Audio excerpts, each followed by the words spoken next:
Allah yabarak fikum. Très bien. On poursuit, Inch'Allah ta'ala, avec le premier principe. C'est le plus simple, l'un des plus longs, mais également celui qui va nous permettre de comprendre davantage de choses. Le principe originel dans le domaine du profane est la permission jusqu'à preuve du contraire. Quel est le nom de cette règle-là que je vous invite à apprendre en arabe ou en français, hein? C'est très facile en arabe. Al-aslu fil ashya al-ibaha. Je l'ai mis en phonétique. Al-aslu fil ashya al-ibaha. À savoir, comme j'ai traduit en français par la suite, tout est autorisé jusqu'à preuve du contraire. Et je vais prendre mon temps d'expliquer cette règle-là convenablement pour ne pas se tromper par la suite. Regardez bien. Quelle est la base de cette règle-là? Moi, je vous ai dit quoi? Je dis que la compréhension et la fondation des règles religieuses et juridiques, elles doivent tirer leur légitimité à partir du cran de la tradition prophétique. Hein. Ça, pour information, on est quasiment tous d'accord par rapport à cela. Donc, dès lors que je dis que la preuve, plutôt, que tout est autorisé jusqu'à preuve du contraire, j'ai besoin d'un élément, ce qu'on appelle en arabe un mustanad, c'est-à-dire un texte sur lequel je peux m'appuyer pour pouvoir clore le débat. La base est mentionnée dans le verset du Coran qu'on va retrouver. C'est lui, à savoir Dieu, qui a créé pour vous tout ce qui est sur la terre. Donc ici, on comprend cette règle-là à partir du mantouk. Souvenez-vous les mantouk al-mafhoum. Le mantouk, c'est le texte explicite. Qu'est-ce que je comprends? Il suffit simplement de répéter ce qui est écrit ici. Hein, que Dieu a créé pour l'être humain absolument tout ce qu'il y a sur la terre. Donc tout est autorisé jusqu'à preuve du contraire. Donc initialement, faites attention à ce que je vais dire, ne coupez pas à partir d'ici, hein, sinon vous n'allez rien comprendre. Initialement, par principe, le cochon est autorisé. D'accord? Mais par contre, par la suite, vous allez retrouver un texte qui va venir interdire. Par principe, l'alcool est autorisé parce que Dieu l'a créé. Mais par contre, par la suite, vous allez trouver un texte qui va venir et qui va t'interdire. Vous avez compris un petit peu la logique ou pas? C'est assez clair? Oui. Ça va? Oui. D'accord? C'est ça. Très bien. On poursuit, Inch'Allah ta'ala. Cette règle concerne-t-elle toutes les actions humaines? Alors, c'est important à savoir. Absolument pas.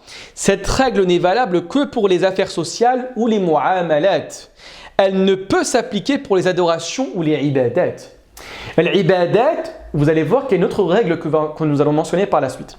Al-mu'amalat va accepter la règle que je viens de dire. Al-aslu fil ashya al-ibaha. Et là, la question que vous allez me poser, mais c'est comment différencier les ibadat et des mu'amalat?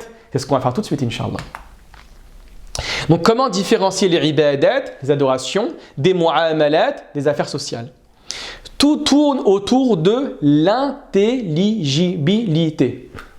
La possibilité de comprendre ou de ne pas comprendre la raison de l'action que nous faisons. On appelle ça en arabe « ma'quliyat al-ma'na ». Est-ce que je comprends pourquoi je fais ça ou je ne comprends pas pourquoi je fais ça? De manière claire, de manière générale. Quand je sais pourquoi je réalise cette action-là, ça rentre dans le domaine des mu'amalat. Quand je ne sais pas pourquoi je fais cette action-là, ça rentre dans le domaine des ibadat et c'est aussi simple que cela. Regardez bien. Action intelligible, vous avez compris, je pense c'est quoi intelligible, hein? C'est-à-dire que la raison humaine, que l'intellect humain saisit la raison de l'action.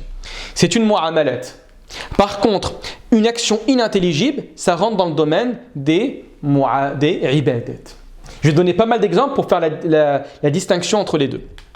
Regardez bien ici. Que signifie l'inintelligibilité? Cette notion renvoie aux actions incomprises par l'intellect humain de manière totale ou partielle. Vous prenez le cas de la prière. On sait tous pourquoi on prie. D'accord? On prie pour se rapprocher de Dieu. Dieu le dit même dans le Coran. Et accomplis la prière pour te souvenir de moi. Donc là, vous allez me dire, mais peut-être la question de la prière ne rentre pas dans les ibadat, mais rentre plutôt dans le mu'amalat. Oui, mais je vais vous rétorquer, pourquoi le dhuhr, tu fais 4 rak'at? Personne d'entre nous ne sait. Pourquoi le dhuhr est à ce moment-là de la journée? On ne sait pas. Pourquoi le maghrib, c'est 3 rak'at? On ne sait pas. Pourquoi il y a 5 prières par jour? Certains vont me dire, oui, parce que Dieu initialement a décrété 50 prières. C'est vrai. Mais pourquoi au début Dieu a décrété 50 prières et il n'en a pas décrété 70? Vous ne savez pas. Donc dès lors qu'on ne sait pas pourquoi nous réalisons cette action-là, ça rentre dans le domaine des ibadat. Et j'ai mis de manière totale, comme le cas des 4 rak'at. Pourquoi le dhuhr 4 rak'at? Pourquoi le subh 2 rak'at? Pourquoi le maghrib 3 rak'at? On ne sait pas. Ou de manière partielle. De manière partielle, les ablutions. Vous allez me dire, oui, mais je sais pourquoi je fais les ablutions. Parce que je lave les membres qui vont, ce qu'on appelle en arabe, tubashir al-a'dha al-mubashira. Littéralement, les membres du corps qui vont avoir un impact dans la prière. Dans la prière, j'utilise les mains, j'utilise les pieds, j'utilise le visage. Donc c'est ceux-là que je vais utiliser pour la prière. Oui, mais moi je vais te dire, tu viens de faire ta douche, tu es le plus propre des propres, mais tu n'as pas fait tes ablutions dans la douche. Tu n'as pas le prier. Vous êtes d'accord avec moi ou pas sur ce point-là? C'est vrai ou pas? Et donc du coup, à partir de ce moment-là, c'est inintelligible. Hein. Il y a une raison effectivement, c'est le fait de faire la prière en étant propre. Mais la raison totale et absolue, personne ne la maîtrise. C'est la raison pour laquelle les ablutions, donc le wudu, rentrent dans la catégorie des ibadat et ne rentrent pas dans la catégorie des mu'amalat. D'accord? Très bien. Regardez, laissez-moi vous donner quelques exemples encore.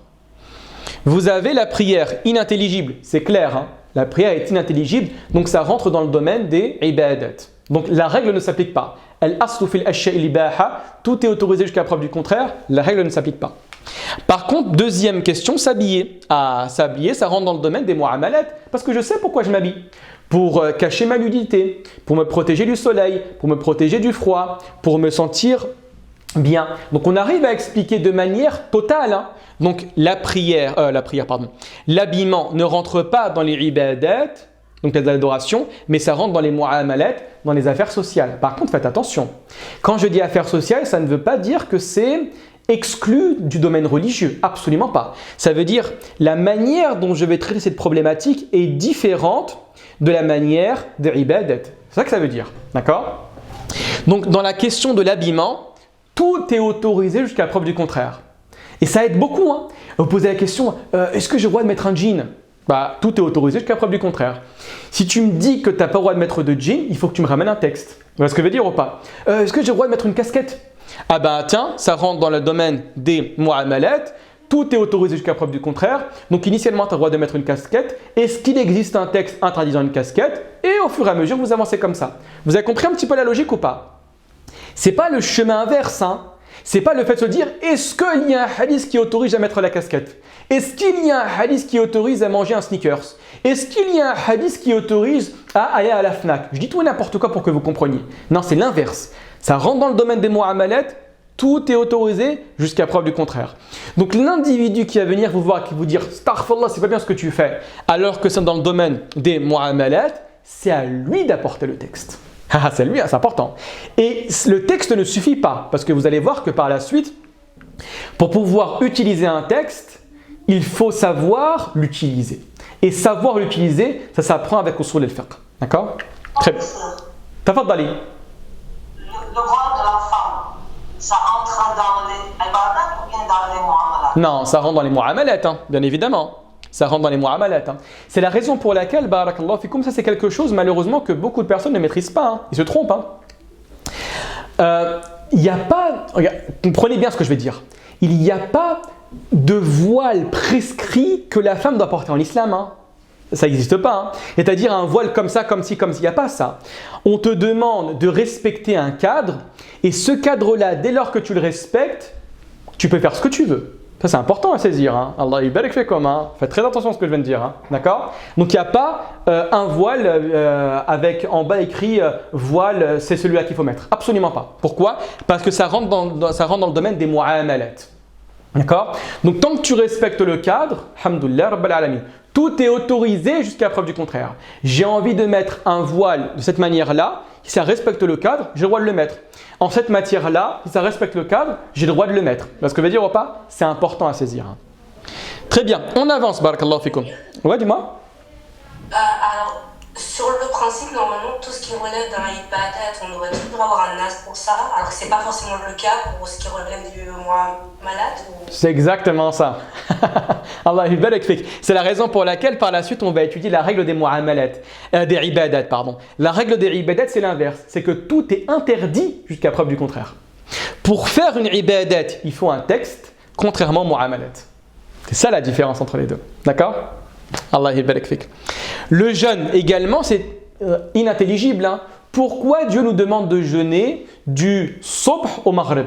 Personne ne sait. On a des allusions, des indications, des éléments qui peuvent nous aider. Mais en aucun cas, on sait de manière totale et absolue pourquoi on doit jeûner de cette heure-là à cette heure-là. Donc le jeûne rentre dans le domaine, bien évidemment, des ibadat. Hein. Très bien. Manger également dans le domaine des mu'amalat. Hein, parce qu'on sait pourquoi on mange. Si tu ne manges pas, tu meurs tout simplement. D'accord?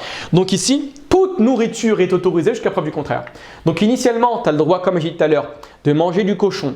Tu as le droit de manger les scorpions. Tu as le droit de manger des araignées. Je dis tout et n'importe quoi. Sauf si un texte vient et m'interdit cette consommation. Le principe de base, j'ai le droit de manger du cochon. Très bien. Il y a un texte qui interdit, c'est fini. Le principe de base, j'ai le droit de consommer de la viande qui a été destinée pour un autre que Dieu. Le principe de base, c'est que c'est autorisé. Ah, il y a un texte qui vient qui me l'interdit. Stop, je m'arrête au texte.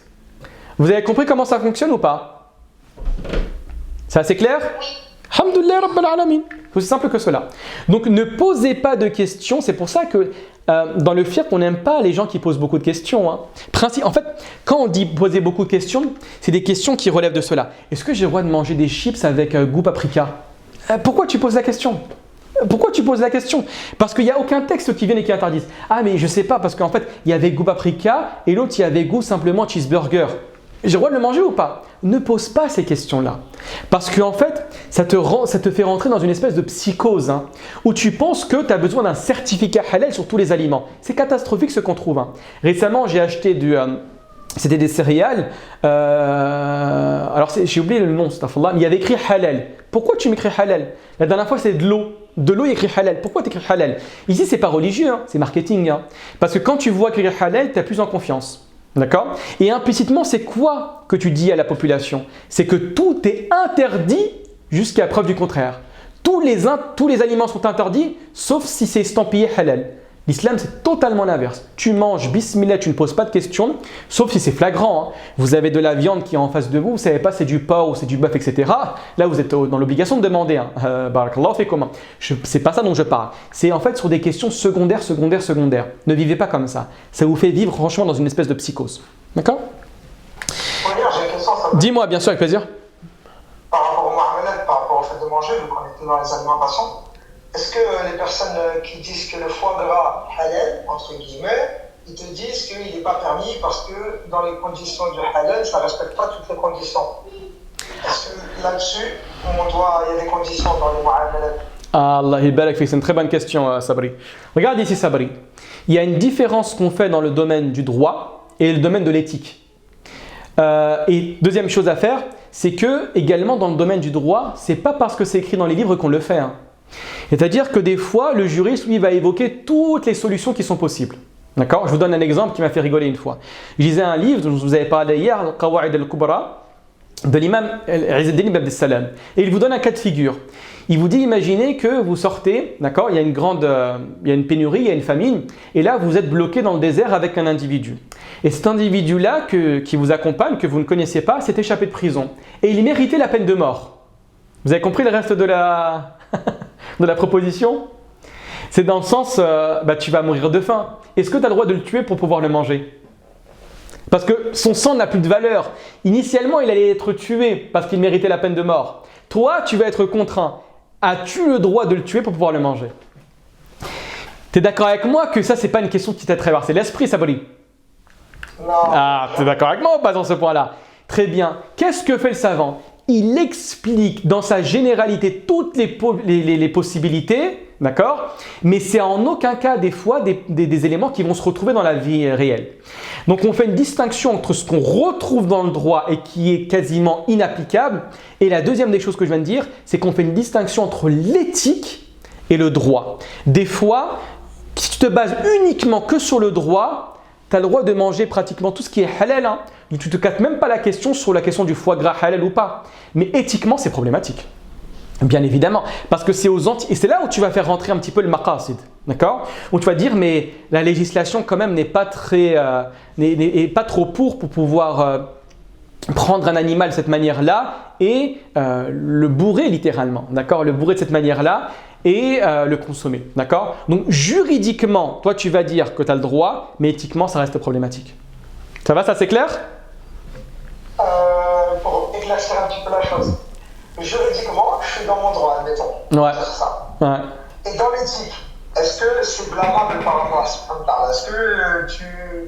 En fait ici, Est-ce que l'éthique elle prévaut sur le droit ou le droit elle prévaut sur l'éthique? c'est ça le problème. C'est que l'éthique va venir et va ajuster la position du savant. Le savant n'a pas le droit de dire c'est haram. C'est ça en fait que le savant. C'est le droit qui va dire ça. Pour dire que c'est haram, il faut un texte. Le savant va dire évite de faire ceci. Ne mange pas ceci. Débarrasse-toi de ceci. Franchement, évite-le. Regarde bien, pense à l'animal. C'est ce qu'il va te dire le savant. Mais il ne va pas dire c'est interdit.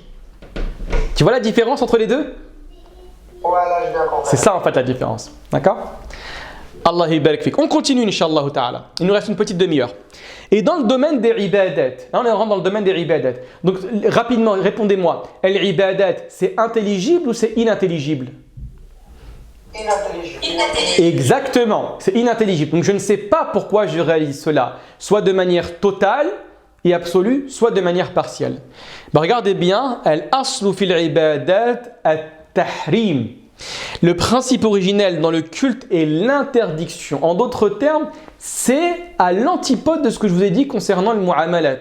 Al-mu'amalat, tout est autorisé jusqu'à preuve du contraire. Al-ibadat, tout est interdit jusqu'à preuve du contraire. Donc dans le domaine des ibadat, pour pouvoir réaliser une adoration, tu dois avoir un texte. C'est ça qu'il faut comprendre. D'accord? Regardez bien, que signifie cette règle-là? Par principe, j'ai dit bien par principe, tout acte d'adoration est interdit sauf en cas de présence d'un texte. Est-ce que j'ai le droit de me réveiller aujourd'hui et je me dis franchement, la communauté musulmane en France a vécu des instants assez difficiles, on a besoin de se rapprocher davantage de Dieu, donc je décrète une 6e prière. Je peux ou c'est catastrophique? Catastrophique. Eh bien évidemment. Catastrophe. Eh bien évidemment, c'est catastrophique. Pourquoi? Parce qu'il faut un texte. Il n'y a pas de texte. Le texte est limité à 5. La prière, on a dit que c'était inintelligible. غير معقول المعنى. Donc il faut un texte pour pouvoir dire cela. Et c'est la raison pour laquelle, regardez bien, interdiction de prier, de jeûner, de faire un bien, sauf si un texte le permet. Pour pouvoir dire que je me rapproche de Dieu par une action cultuelle, j'ai besoin d'un texte. Et regardez bien ce que j'ai écrit. Sauf si un texte le permet. Mais le texte, des fois, est général, des fois, il est particulier. Parmi les textes généraux, regardez bien. Dans le Coran, Dieu dit « Waf'alul khayr » et faites le bien. Dieu n'a pas expliqué ici précisément dans ce verset-là qu'est-ce que le bien. Mais on l'a tous compris. Vous marchez dans la rue, vous voyez une personne âgée qui a du mal à porter ses courses. D'accord? Vous vous dites « Tiens, je vais appliquer ce verset-là. Je vais passer à côté de cette dame âgée ou de cette personne âgée et je vais l'aider à porter ses courses. » C'est un bien ou c'est pas un bien? Un bien. C'est un bien, très bien. Vous avez compris la légitimité de faire ce bien à partir d'un texte général ou d'un texte particulier? Général. Exactement. Texte particulier, excusez-moi, c'est vrai que je n'ai pas expliqué c'est quoi. C'est un texte qui te rentre, qui te dit précisément. Par exemple, le prophète sallallahu alayhi wa sallam va dire que la meilleure prière après la prière obligatoire, c'est la prière de la nuit. Ça, c'est un texte particulier sur le mérite des prières nocturnes. D'accord? Donc là, vous avez un texte. Donc c'est facile, j'applique directement. Mais dans le premier cas de figure, vous n'avez aucun texte qui vous dit « Il est bien d'aider les personnes âgées qui portent des sacs lourds ». Il n'y en a pas. D'accord? Donc je prends un texte général et je vais l'appliquer dans une situation particulière. Et ça, j'ai le droit de le faire. D'accord? Ça, j'ai le droit de le faire. Et regardez bien également. Mais si cette règle n'est pas respectée, qu'est-ce qui va se passer? Dans ce cas de figure, il sera possible, et j'ai bien mis sur certaines conditions, j'ai bien mentionné ça, et sous certaines conditions, de parler de bid'a ou d'innovation. Parce que comme j'ai dit tout à l'heure, c'est pas parce que le prophète alayhi salatu wa sallam ne l'a pas fait que ça rentre dans le domaine de la bid'a. C'est pas parce qu'il n'y a pas de texte particulier que ça rentre dans le domaine de la bid'a. Et la bid'a, c'est quoi? Pour faire court rapidement, c'est mettre en avant un type d'adoration qui n'existait pas. Je vous donne un exemple. Aujourd'hui, je décrète, d'accord, je crée une chaîne YouTube et je vous dis, pour que toute personne puisse être un bon musulman, il se doit, avant de sortir de chez lui, de se laver 5 fois. Voilà, ça c'est une bid'a. Ça c'est une bid'a pure et dure. Pourquoi? Parce que j'ai aucun texte, ça se base sur rien du tout et en plus de ça, je la rends obligatoire. Je lui donne un hukm shar'i. D'accord? Donc à partir de cela, à ce moment-là, exactement, ce sera un terme de bid'a. Mais faites attention, les savants ont classifié la bid'a. Il y a les bid'a al-mukaffira, une bid'a qui te fait exclure de la religion, qui t'excommunie, comme le cas des Nusayriya, c'est une branche du chiisme qui considère que le véritable Dieu c'est Ali. Ça c'est une bid'a qui te fait sortir de l'islam. Tu as également ce qu'on appelle le bid'atul idafiyya, où la base de l'action est autorisée, mais tu vas y annexer quelque chose de nouveau. D'accord? Comme par exemple, tu vas dire qu'il est obligatoire de réaliser 15 rak'at la nuit. La base de l'action est autorisée, la prière de la nuit. Mais toi, tu as donné un hukm shar'i. Tu as donné une prescription juridique en disant que c'était obligatoire d'en faire 15. Ça, c'est une bid'a idafiyya. Ce que je veux dire ou pas? Donc, la question de la bid'a est une question qui est sensible, qui malheureusement, aujourd'hui, en toute honnêteté, et je pense, est très mal comprise. Et à la seule raison que le prophète sallam n'a pas fait, on va dire que tout et n'importe quoi est une bid'a. Absolument pas. C'est pas comme ça que les anciens comprenaient cette question-là. D'accord? Dis-moi. On en revient à la question que je t'avais posée il y a quelques temps. Là. Tu te rappelles par rapport à Abdullah. Donc ça rentre exactement dans ce cas de figure. Par rapport à quoi? Je suis désolé, Sabri, j'ai pas trop. Par rapport à quoi? Je questionné sur le fait de dire Abdullah après chaque prière. Taqabbal Allah, exactement.